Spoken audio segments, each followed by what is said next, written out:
جی کرم الہی گوندل صاحب، دلچسپ بات ہے میر صاحب، اور اس حوالے سے گفتگو ہو بھی رہی ہے اب. اچھا، جو کرم الہی گوندل صاحب کی بات کو میں سیکنڈ کروں گا. انہوں نے بڑی اچھی مثال دی کہ گوندل صاحب نے جو کہا نا کہ پیپلز پارٹی کا ورکر جیالہ اپنے لیڈر کو جواب دہ سمجھتا ہے.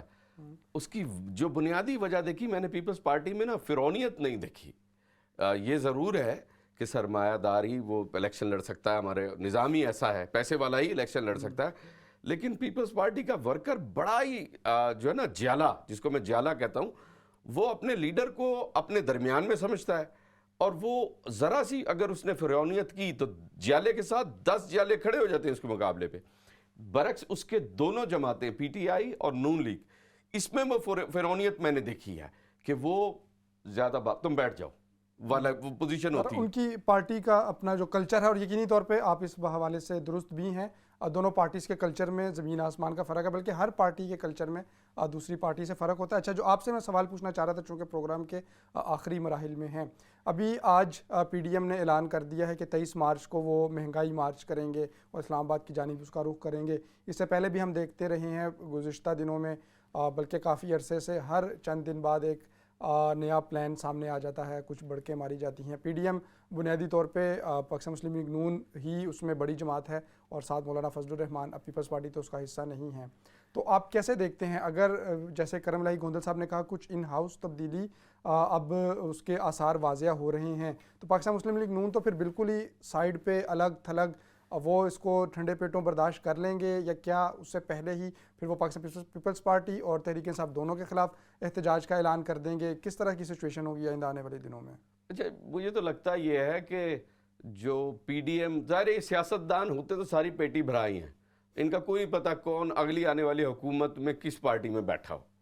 جو پی ڈی ایم میں آج ساتھ ہیں وہ آنے والی گورنمنٹ میں دیکھ بھی رہے ہیں کون زور پکڑے گا اور مجھے کدھر سلپ ہونا ہے. تو اس وجہ سے یہ ایک دوسرے کا منہ ملاحظہ اور لحاظ بڑا کرتے ہیں. ان کے رابطے بڑے ہوتے ہیں، یہ جو سیاستدان ہوتے ہیں ان کے بڑے کلوز ریلیشنز ہوتے ہیں، ان کی شادیاں آپس میں ہوئی ہوتی ہیں، الیکشن مخالف لڑ رہے ہوتے ہیں. اب ہونی چاہیے بھی، اس میں کوئی مذائقہ نہیں ہے، معاشرے کا حصہ ہے.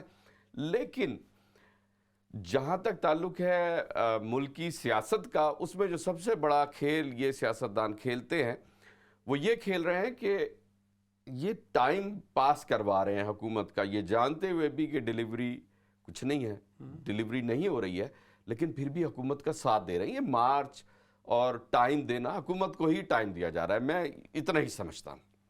اس سے زیادہ کچھ نہیں. ایسا نہیں ہو سکتا اگر پیپلز پارٹی کو تھوڑی دیر ہم درمیان میں سے سکپ بھی کر دیں کہ 3-3.5 ماہ کا وقت دینے کا مطلب یہی ہے کہ اگر اس دوران پی ڈی ایم کی، یعنی کہ جو شہباز شریف صاحب کا فارمولہ ہے، اس کے اوپر کوئی بات بن جاتی ہے تو وہ ان کی انڈرسٹینڈنگ بن جائے اور وہ ان ہاؤس تبدیلی میں پھر پاکستان پیپلز پارٹی کی جگہ پاکستان مسلم لیگ نون کوئی کردار ادا کرے.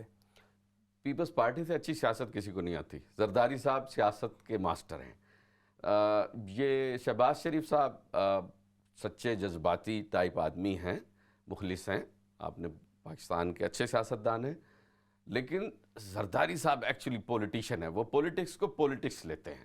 وہ مطلب اس میں سیاست میں منافقت کے قائل نہیں ہے. وہ کہتے ہیں یہ سیاست ہے، سیاست کی طرح ہوگی. تو آپ کے خیال میں وہی وینر ہوں گے اس ساری گیم کا؟ زرداری صاحب ہی کرم الہی ونر ہوں گوندل گے. صاحب بالکل پروگرام کے آخری مرحلے میں ہیں، آپ بھی آئندہ آنے والے دنوں میں ابھی جو صورتحال ہے اس کی بنیاد پہ مسلم لیگ نون مائنس ہی دیکھتے ہیں کیا؟ جی بالکل، میں تو بہت پہلے سے جو ہے وہ اس حوالے سے یکسو ہوں کہ فی الحال مسلم لیگ نون جو ہے وہ کہیں پہ بھی نہیں ہے، کیونکہ وہ خود یکسو نہیں ہیں. ان کے اندر جو ہے وہ مختلف آراء پائی جاتی ہیں، باہمی اختلافات ایسے ہیں کہ انہیں خود سمجھ نہیں آ رہی ہم نے جانا کدھر. آپ دیکھیں، میں چھوٹی سی مثال دیتا ہوں کہ پیپلز پارٹی اور A N P P D M سے کس بات پہ الگ ہوئے تھے کہ استعفے نہیں دینے، اور یہ کہتے تھے استعفے دینے ہیں. تو آج کے سربراہی اجلاس میں تو سب سے پہلے یہ اعلان ہونا چاہیے تھا کہ فلاں تاریخ کو ہم استعفے دے رہے ہیں. تو استعفوں والی بات کدھر گئی؟ آپ مارچ ڈال دیا ہے 23 مارچ کو.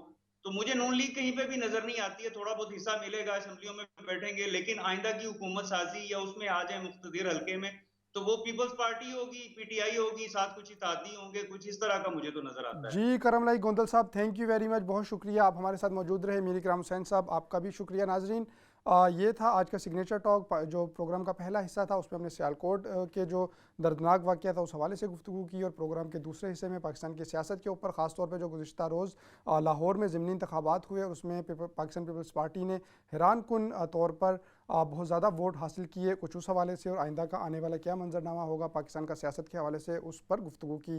امید ہے آپ کو یہ پروگرام پسند آیا ہوگا. اپنے میزبان احمد شاہین کو اجازت دیجیے. اللہ نگہبان.